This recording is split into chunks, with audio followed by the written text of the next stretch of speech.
Franz Harary has redefined magic and grand illusion.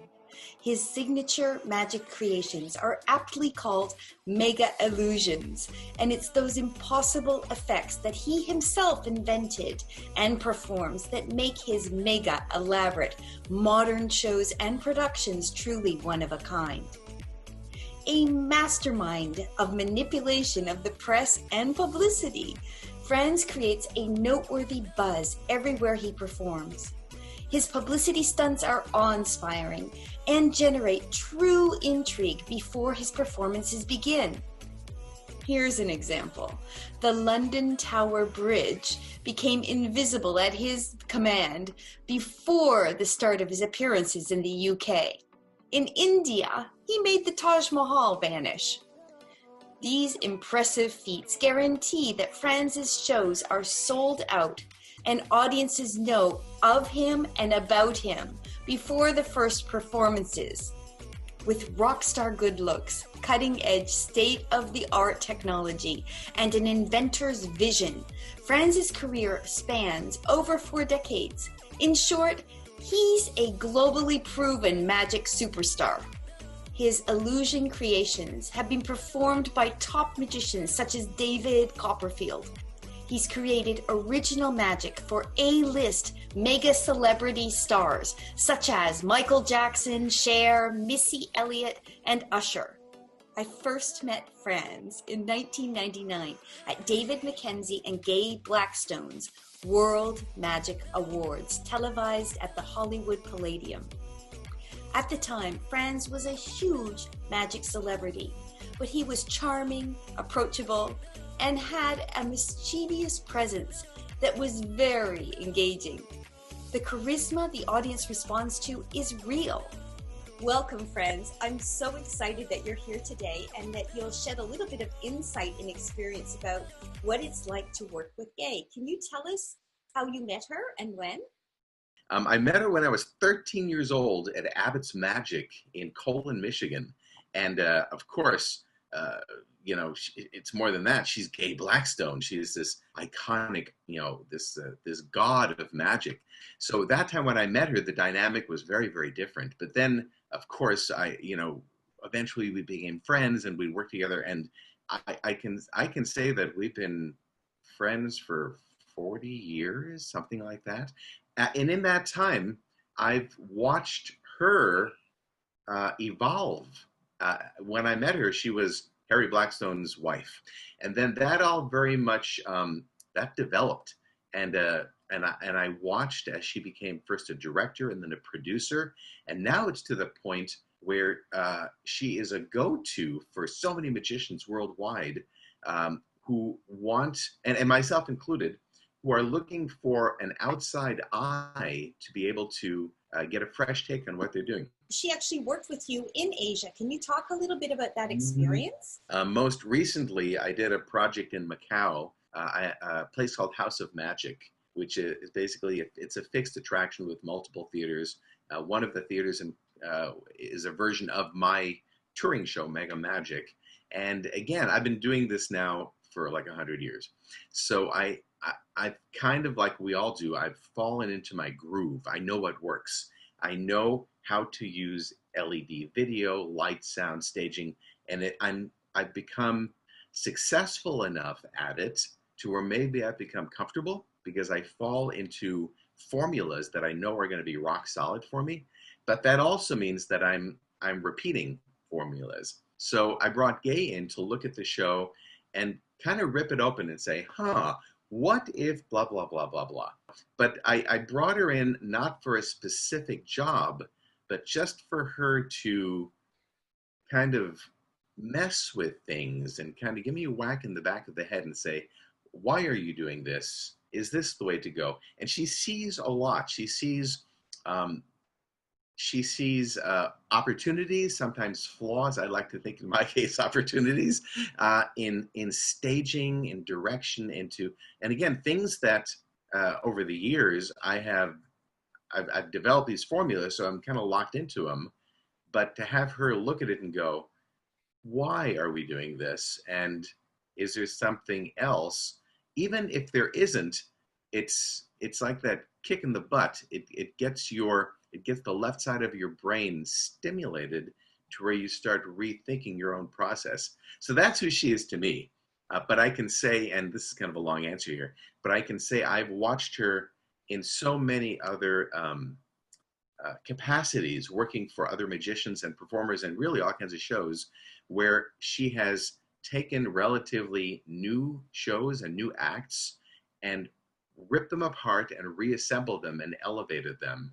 So I've seen her become an asset to a lot of new guys starting out who may understand how to put together an act, how to build a show, but they don't understand why and the reasoning and what it means to connect to an audience and to create a product that ultimately is going to affect an audience.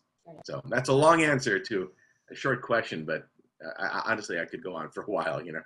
Right. Well, she brings so much to the table. I mean, she's right. In every aspect of magic. She's an authority, you know, whether right. It's choreography, staging, lighting, design, technical elements, illusions, getting in the illusions, how to stage right. the illusion. I mean, it's an encyclopedia right. that she brings to the table.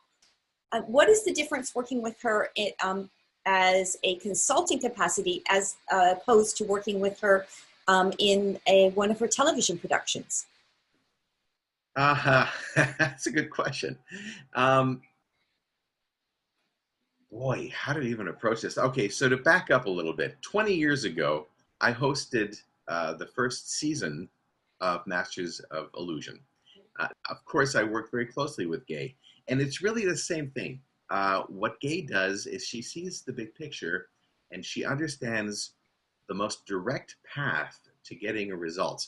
Now, when you're working television, all you care about is that little lens right there. You don't care so much about the audience. The audience actually becomes part of your production value, and you can control the audience. You can reshoot as many times as you want. You can play the audience like an instrument. You can bring them up and down as needed to produce this final product, which is going to be, you know, on a little USB stick eventually.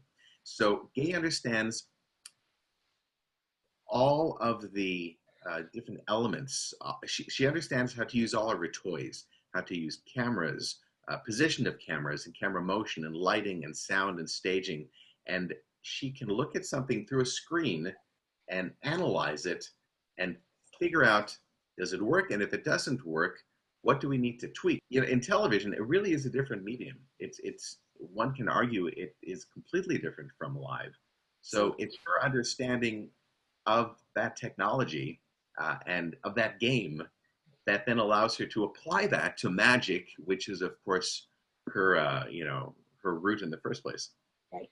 And you've performed on a lot of different television shows for a lot of different directors and producers. Well, when you do a television show, after a while, you come to realize that your director, your producer he or she is a television person. That's what they do. And they see you as a product to be captured and produced. In the case of Gay, she understands television, but she also understands you and she understands your product because she's done it herself for 30 years. So in a way, it's a lot easier because you don't need to explain. She knows why you're doing what you're doing and where you want to end up. She can take and she can capture that for you and put that into a two-dimensional medium. On the other hand, it also means you can't BS, you know, because the beautiful thing is, you know, about magic is there's not a lot of people who know about it. So if, for example, I just really want to wear this shirt because I love this shirt, I can go to the producer and say, well, I need to wear this shirt because of the balance between the white and the black, and it's going to work to offset the black art effect of the blah, blah, blah. And they'll go, oh, okay, we understand. With Gay, she's going to say, don't BS a BSer, lose the shirt, put on another shirt. She knows, you know? So that's the bad part. But the benefit just way outweighs that because you're saving so much time in educating the television producer on why you're doing what you're doing. Right. This is fabulous, Franz. You've provided so much insight, and I think the viewers are really going to benefit from all of the advantages that you're presenting and telling us about Gay, but also that she brings to the table, because not everybody knows how important she is to the final Right. product of the production. Right. It's true. Yeah. Thank you so much for participating in this talk. Is there anything else you'd like to add? Oh, absolutely. I would like to do a blatant pitch for my Facebook show, Quarantine Talk, every Tuesday at 6 p.m. Pacific Standard Time on my Facebook channel on the Franz Harary fan page. Come on over, join me. You were there. I just wanted to say both Gay Blackstone and myself have appeared on Quarantine Talk, and it's great fun. In late October, Franz segued from his live stream Facebook fan page show, Quarantine Talk, to a new program called Talking Magic. Talking Magic delves into all aspects of magical entertainment, such as producing, directing, choreography, touring, and performing. It includes Franz's key production magic team, and he continues to chat, live stream with guest stars, and to entertain his huge fan base on and with Talking Magic. I would like to think that somehow I am remotely responsible for your production here. You are absolutely 100% responsible for Magical Women, because when we finished our talk, you said to me, Connie, you should do your own talk. And Absolutely. It was a little tiny seed in the back of my head. I thought about it for about 3 weeks and thought, what could I do that would make a difference to magic? That was different, because so many people are doing so many things in so many different directions. And you were the first one really to jump on this live streaming with big celebrities and one-on-one talks, informal talks. And it just, I knew I couldn't do that, but I wanted to find my own little niche, and my niche was Magical Women, and that's how it came about. And it's thanks to Franz Harary. Well, you're very kind. I think you're onto something huge, because what you're doing, nobody's done. There's been so many forums and yada yada magic chats and what have you, but what you are showcasing, really, it's a whole new world. It's a whole new opportunity for this massive sector of our art form, of our community, that really hasn't been given that spotlight. It's baby steps, but it's happening. It might take a little bit of time, and I think what you're doing to accelerate that is wonderful. So my hat is off to you. And it's all because of you, friends. Well, all right. We'll go with that. Bye-bye. Now, don't forget to subscribe and hit the notification bell. Come on, you can do it. We need subscribers to obtain more privileges with YouTube. So please, please hit that notifications bell. Spread the word and comment. We love to hear from you.